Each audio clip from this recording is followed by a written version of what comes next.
দিনটা ছিল ইলেকশনের দিন। সকাল সকাল ঘুম থেকে উঠেই ফ্রেশ ট্রেশ হয়ে বসে গেছিলাম পরোটা আর ঘুগনি নিয়ে।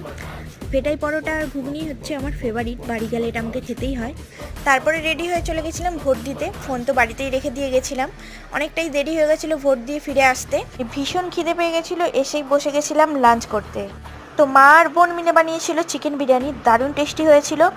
লাঞ্চ করতে করতেই শুরু হয়ে গেছিলো ঝমঝম করে বৃষ্টি। বৃষ্টি দেখে তাড়াতাড়ি করে খাওয়া দাওয়া করেই চলে গেছিলাম বৃষ্টিতে ভিজতে।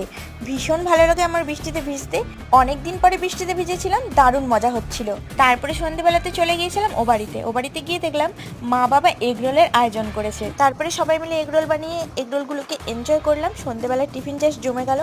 তো সকাল থেকে এই দিন বেশ ভালোই খাওয়া দাওয়া হচ্ছিল, বাড়ি গেলে এটাই তো সব থেকে বেশি মজা হয়। তো এগরোল খেতে খেতে ভিডিওটা এখানেই শেষ করলাম। ভালো লাগলে অবশ্যই একটা লাইক করবেন, আর নেক্সট পার্টের ভিডিও দেখার জন্য চ্যানেলটি অবশ্যই সাবস্ক্রাইব করে রাখুন। টাটা।